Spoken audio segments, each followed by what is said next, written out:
Good afternoon. We are here with Sheila Morgan.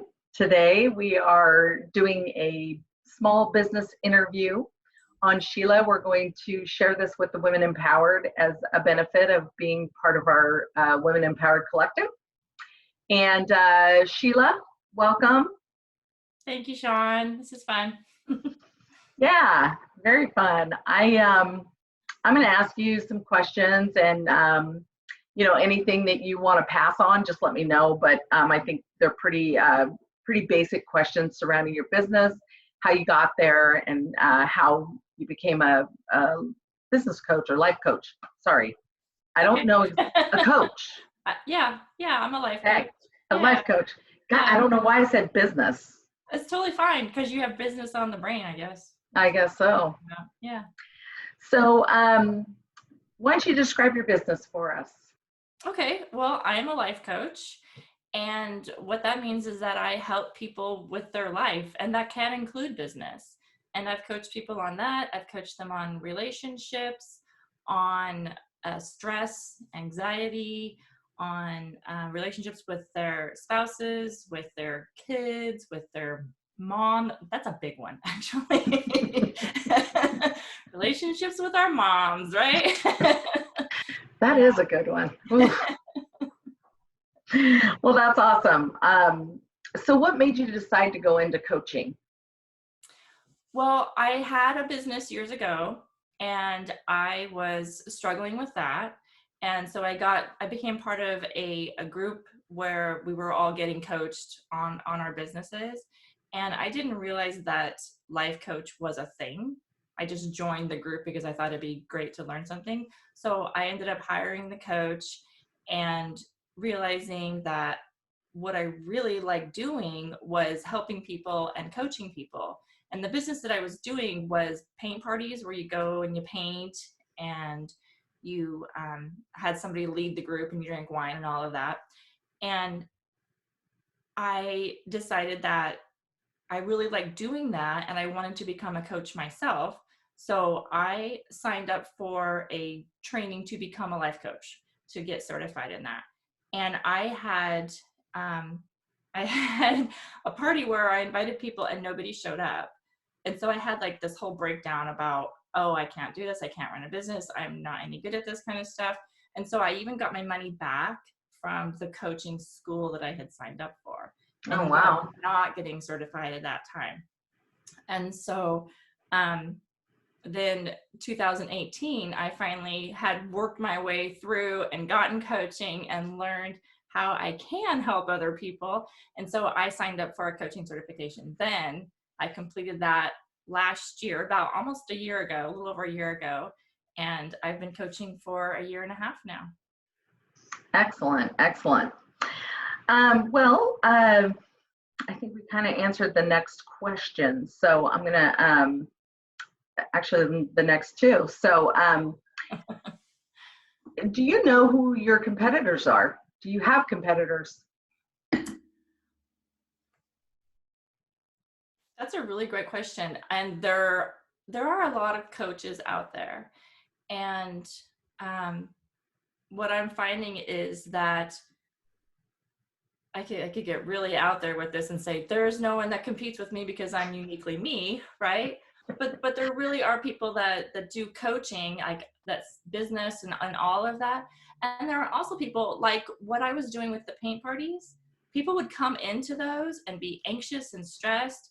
And as I was leading the party, we would talk, and I would teach them about how it's okay to have mistakes in your painting. It's okay to get paint in the wrong place, and that you can just let that go. You can paint over it. You can accept it. It's a neat thing about your painting, and kind of teaching people to allow what's there.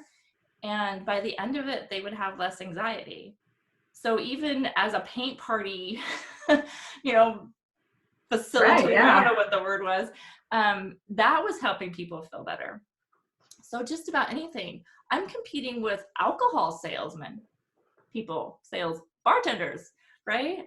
Right. That helps you feel better. And, drinking alcohol might make somebody feel better, or eating cookies, that kind of thing. And then there's just about anything. And people are looking for what helps them feel better. So if having a coach, if hiring me is the right thing for them, then it's the right thing for them. So what sets you apart from your competitors? That's a really good question too. What sets me apart is that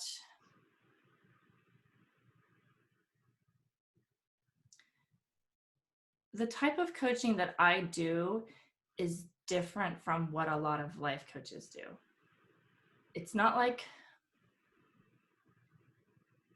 it's like, it's called causal coaching is what it's called. And that's where we actually ask the question, why? Why are you feeling this way? What's going on with you? What's the problem?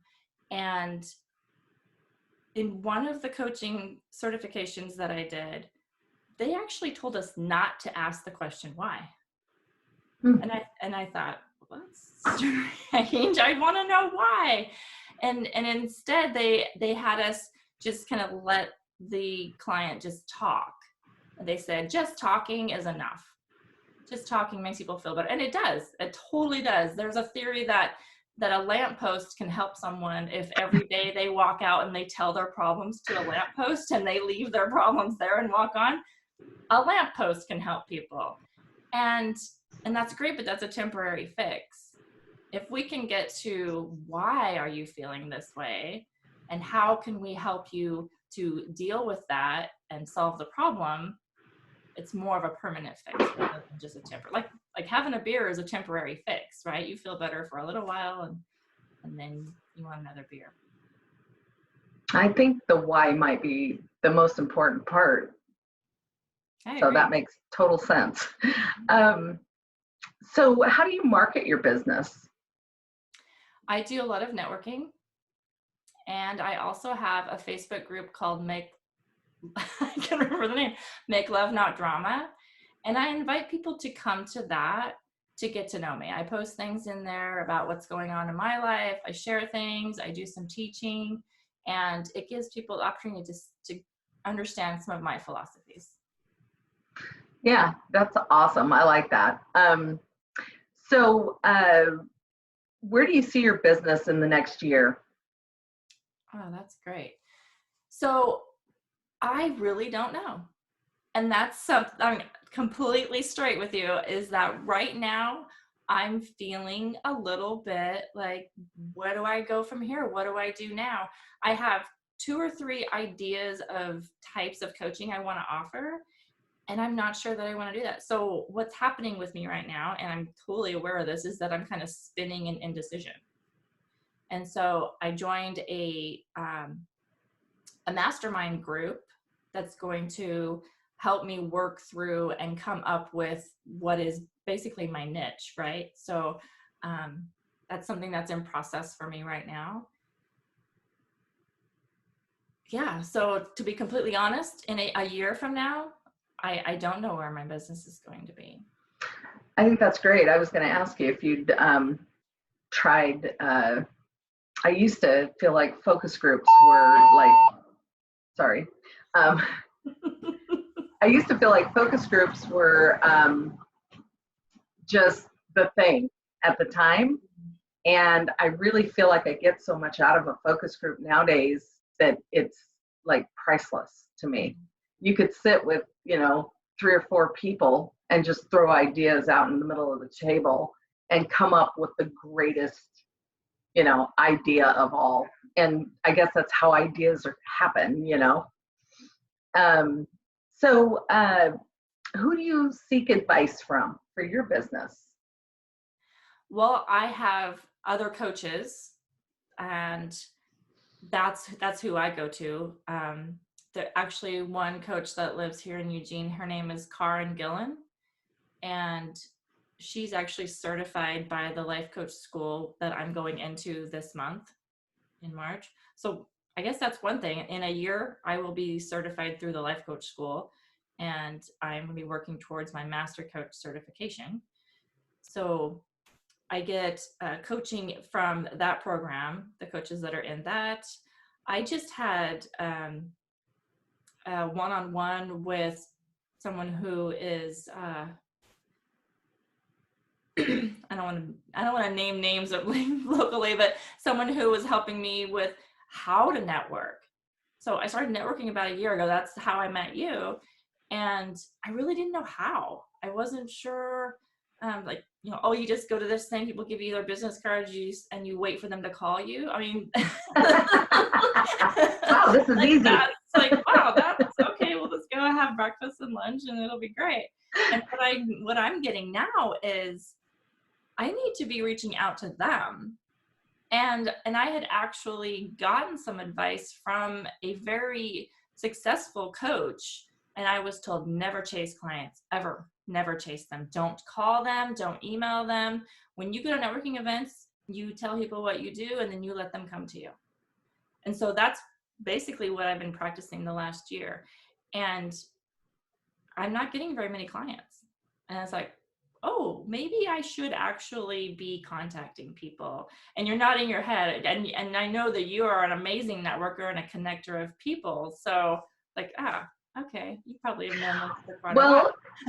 A lot of people do not pick up the phone these days. So it's difficult. And I think that, I've been to events and I've emailed everybody who I got a card from and called them and left a voicemail, and I probably get about maybe 20% return. I mean, emails probably even less. So it's very like hit and miss. Communicating these days, I think it's almost on a case-by-case basis.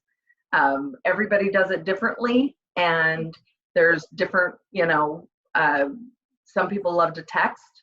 So when I meet with people, I say, what's the best way to communicate with you? Because if they tell me, well, I never look at my email, or I don't like talking on the phone, then I know, okay, if they like to text, that's how I'm going to get a hold of them. I'm going to text them. I'm writing that question down. What's the best? I think that asking that question allows them to decide how, and it also tells them that you're planning on getting a hold of them.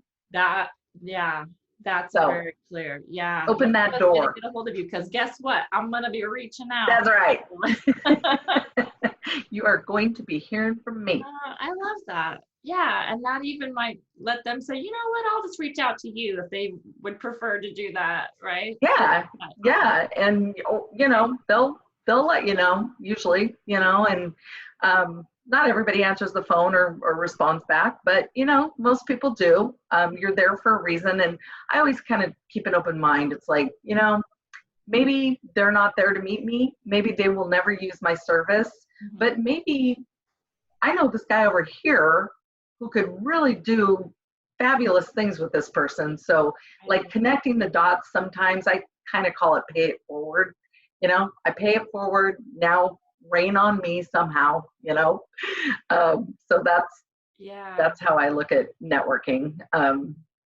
So do you have any employees? I don't. No. Do you ever plan on having employees? I would love to have an assistant. I think that would be really great. I would love to have a business where I could support 2 or 3 people. I think that would be wonderful. I don't know how that would look, but I'm open to creating a business that's successful enough to give back to the community in that way. That's awesome. And I hire contractors, right? So, for photos and website and branding and things like that. So yeah, Kathy did my branding when I did the Thought Dynamics. So yeah. Oh, she's amazing. Yeah. Describe your customer to me. My customer is,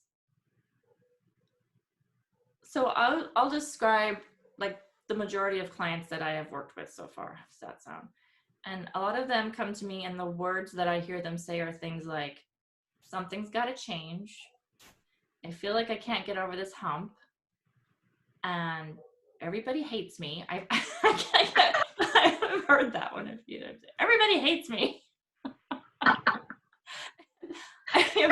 I've played around with the idea of like, I'm the coach for toxic people. If you're toxic and everybody hates you, come talk to me.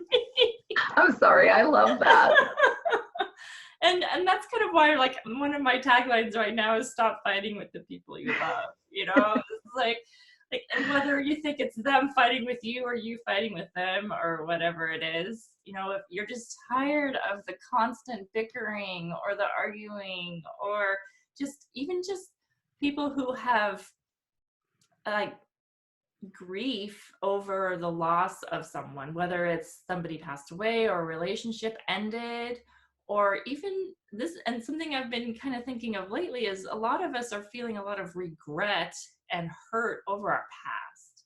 Maybe things that we haven't done that we wanted to, or things that we did that we regret, and then we're just kind of in that and not able to move forward and get beyond that. And I would just love to help people just like put it to rest, right? We can't live in the past. That's done. That's over with. And when I get on the phone with my clients for the first session, I tell them that whatever happened in your past, that's between you and your therapist. It's time for us to set what we are going to do now going forward. So that's awesome. I love that. Okay, so I think we kind of went over a few of these questions. Great questions. I appreciate that you sent those ahead and I got to look at them a little bit. Yeah. Well, it's, the purpose of this is really to get to know you, to bring out what you do. And I think when people can watch a video and really like hear your answers and see that passion and where it's coming from, I think it really helps them make a decision. It's like, yeah, I'm calling Sheila. So, do you have any ethical concerns in your type of business? Yeah, I think the biggest one is that life coaches aren't regulated by any government, and just, it's not an industry that's regulated by the government. There are bodies within the coaching industry that call themselves regulators. Like there's the International Coaching Federation. They say they certify coaches, and then they also regulate the certification of coaches, which to me is kind of like you're like a college that accredits itself. It gives itself an accreditation, right? So there's some of that going on. And to me, it's totally fine that it's not regulated, because like therapists have to have these degrees and they have to have all of this. Life coaches don't. But the thing about coaching is that we're not prescribing anything. We're not diagnosing anything. We're listening to people, and we're helping them discover what their best answer is for themselves. And it's a low bar to get into the coaching industry, but it is a high bar to be successful. And if you're not helping your clients, you're not going to be successful, because the biggest way to get clients is word of mouth. My last 2 clients were both referred to me by previous clients. So if you're not getting that, you're not going to be successful as a coach. So it's kind of a self-regulated in that aspect. So certifications, though, you have a certification or maybe more than one. I know you've been working on this diligently, and I followed that. And I think that speaks volumes for a life coach to actually invest in themselves and get as much knowledge as they can. And now in March, you're doing another certification. Right. Yeah, I think it just shows that I'm serious about what I'm doing. Yeah. I could be someone who just says, I'm going to start coaching people. Like when I was doing paint parties, I could have just called myself an art Zen coach or, something like that, which is fine. It's totally great because it was helping people, and could have just gone from there. And there are coaches that are very successful who don't have certification. They just figured out a lot of it is figuring out something that worked for them and then sharing it with other people. And like people say, oh, hey, you got this great thing going on, teach me. And so they teach them and they become very successful with that. That's awesome. I like that. So what are some of the biggest issues that you're running into with your business, or are there any? one of the biggest issues is just myself, my own belief in myself. And that's why I have a coach to help me work through all of that. And then just learning how to run a business. You know, I was in corporate for 30 years and then trying to run a couple small businesses kind of on the side. And so that was no big deal. I didn't have to really do a lot of bookkeeping or anything like that, no employees. And now I'm at a place where I left my corporate job so that I could do this full time, which means, oh, wow, I need to learn how to do bookkeeping and learn how to do my taxes and like quarterly filing, and do I do 1099s for contractors and all of these things that I have to learn. Marketing, oh my gosh, that's insane. So there's this learning curve there. It's not just learning how to be a coach, right? So it's the business side of it as well, which is why I'm so grateful for like this group and the opportunities to go and learn some of these things. Yeah, well, you know, I've been in business 10 years with Competitive Edge, and I learn things still. I mean, you never stop learning. I think that the one thing that I did do when I started was I hired a CPA and I hired a payroll service, and I got everything going in that direction for me, because with small business, there's too much room for error. And I am not a tax accountant, and I am not a CPA by any stretch of the imagination. So I just farmed that out because I felt like that was the safest thing to do. So, yeah. And then it takes a lot of stress off too, because I don't have to think about it. So, awesome. Yeah. So,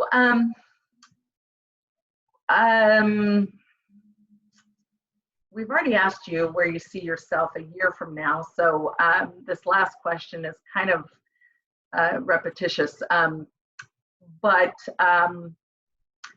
what do you feel over the last year you've learned? What's the one thing that you think about and it like hits home?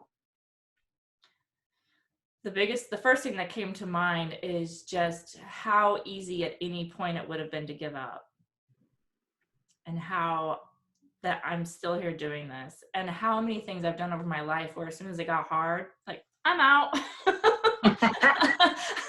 I'm done with this. I tried it. Yeah, didn't work. See ya. Yeah, and I realized that even just over the course of the last year or so, just seeing where I am now, I was just thinking today, when I first learned how to use Acuity scheduling, when I was first trying to figure out how to set that up so people could have appointments and do all of that, I struggled with that. I sent out the weirdest email things for people. And what I got today is like, wow, I have no problem with that now. I just jump in and I schedule them and their email goes out and it's all great and it's on my calendar, and like, okay, you stick to it. And after a while, that thing becomes an easy thing to do. And now I can take on the next hard thing. I can get really focused on my marketing now and get really focused on who is my ideal client and who wants to work with me, and leveling up my skills. And it's just like, trying to learn everything at once is too much, but just taking it in little bits and pieces and then just sticking with it is the big thing. That's really good advice. That's really good advice. I think a lot of times small business can be very overwhelming because, I mean, you have to like be a specialist of everything. Right. You know, you have to know how to absolutely do everything. But, you know, you have to start somewhere, and everybody started somewhere, and you create. And if it works, that's great. But if it doesn't, hey, you learned something. And I think that's so valuable. So it's small business is not for the meek. And it's definitely something that, you know, it's like a badge that you can wear. So I love it. I think it's great. And I love partnering with businesses like you and watching you grow and seeing you, you know, bloom into what you've become. And I think that that's amazing. And we're very happy to have you as part of Women Empowered. Actually, the first member we ever had. And wow, that's believing cool. in us, means a lot. We appreciate that very much. So, you know, it's a win-win when you have strong people that can support each other and really help each other grow and move forward. So, well, I'm grateful for thank you you. for creating this and making it what it is. You know, it's a great opportunity for all the women involved and the men that have been part of it as well. So. Yeah, definitely.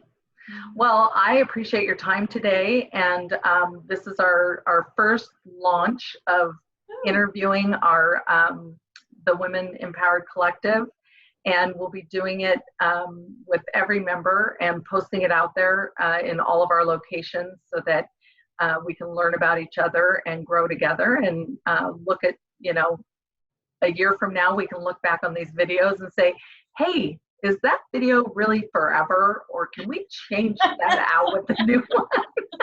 I would like a year from now for me to look back and say, oh, now I can actually see where my business is going to be.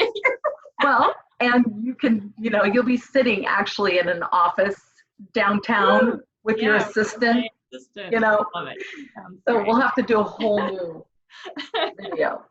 All right. Well, thanks, Sheila. Appreciate it. Have a great day. Thanks for watching. We appreciate you. And Sheila, how can people get a hold of you? Oh, well, I'm all over Facebook. I have my group, Make Love, Not Drama.